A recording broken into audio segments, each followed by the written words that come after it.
everyone, Ms. Z here.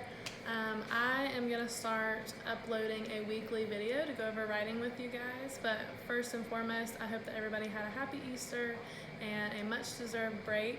We know that you guys have been working so hard and we've missed you dearly.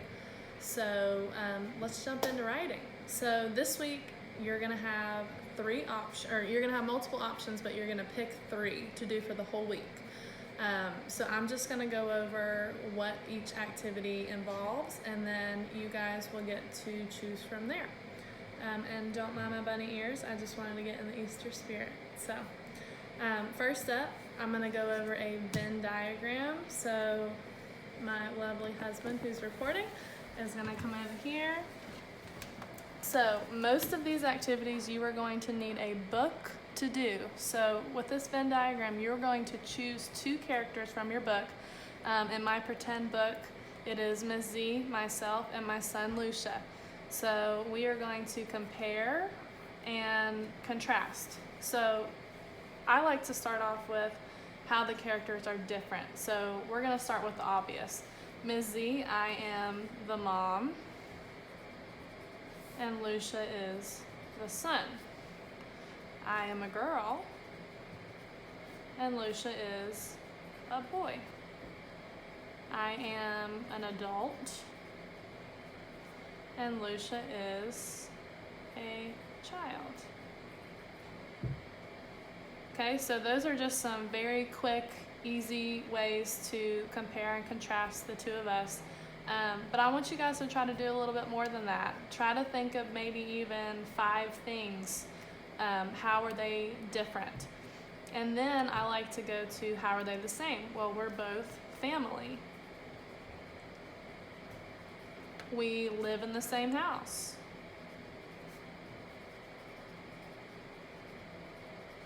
We both love being outside. Okay, so those are just some really quick examples of how you're going to use a Venn diagram. These are super helpful whenever you're doing writing about different characters and you need to compare the 2. These are a really great way to do that. So I think that's it on the Venn diagram. Like I said, just choose 2 characters to compare, and that's it for that. So there's one of your options. So next up, we have a story map. You guys have probably done something similar to this. So I just chose one of my son's books. You guys might have even read this before, The Little Old Lady Who Swallowed a Fly. It's a very short story. And what I did was I filled out each box, and it's pretty self-explanatory. You've got the title, There Was an Old Lady Who Swallowed a Fly. The author, Stuart Lynch. You can usually find that on the cover of the book. The setting, which is where the story takes place, was the old lady's house and also outside. So sometimes there's more than one setting, but if there's 10 different places this character goes, try just to pick the main setting for the story, or maybe 1 or 2. The characters, you've got the old lady, the spider, the fly, the duck, the poodle, and the horse. Okay, so these are all animals in this case. The beginning of the story. So in the beginning, middle, and end, I want you guys to try for at least 1 to 2 sentences per box. So in the beginning, I said, an old lady swallowed a fly to see if it tasted like blueberry pie. And then in the middle of the story, the old lady swallowed a spider, a duck, a poodle to try to get rid of the fly. It didn't work.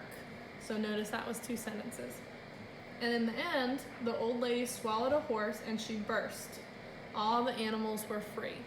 Okay, so there's not much to this, guys. Just make sure that you're using complete sentences. Watch your periods and things like that. And the middle of the story, sometimes that's a big chunk of the story, especially if you have a longer book. But try to summarize it in about 2 sentences if you can, because these boxes aren't very big. But I don't want you to leave out super important details, but you don't have to tell me every little tiny detail. Okay, so that's a story map. You will also need a book to complete this. And then another one of your options was to make a list. this is something you guys have done before, and I want you to make a list of steps on how to do something. So I told you guys to use at least 5 steps, but as you guys know, most things are probably going to need more than 5 steps. So for my example, I did how to wash your hands. And I want you guys to notice I use complete sentences. I was very specific because if I leave out something important and you've never done this, you might do something completely different. So step 1, go to a sink and turn on the water. Step 2, wet your hands under the running water. Step 3, get 1 to 2 squirts of soap on your hands.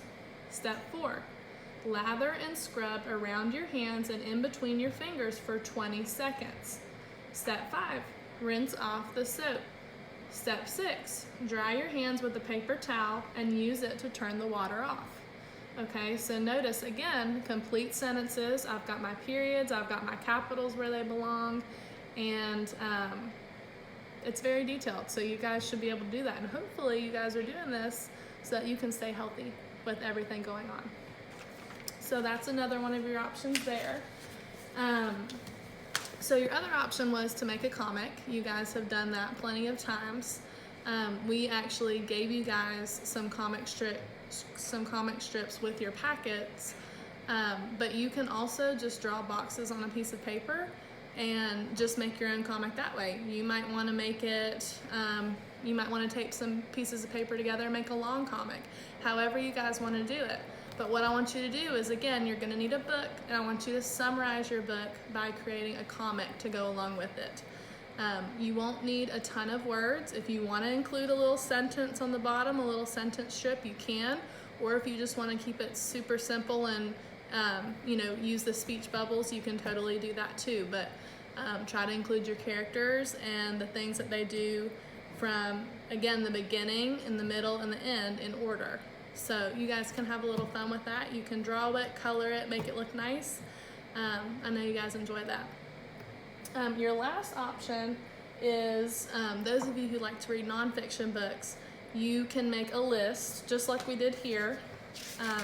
With a list, you usually use numbers, or you can use bullet points, which are just a little dark circle. And I want you to list 5 or more facts that you learned from your book. Now remember, facts are true statements. So we can't do this with a fiction book because fiction is fake, it's made up.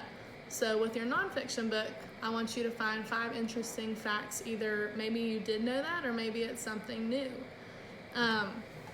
So those are 5 options. I want you to choose 3 for the whole week, and that gives you guys a little extra time to put that detail into it and make it look really nice. Make sure you're working on your swag, you're using capital letters and punctuation where it belongs, that you're writing neatly, and you guys should be good to go. So these are all things that you guys have done some way or another. So I hope you enjoy it, and if you have any questions, feel free to comment on this video or reach out to me or Miss Meshke, and we'll be glad to answer it for you. So you guys have a great week, and I look forward to hearing from you.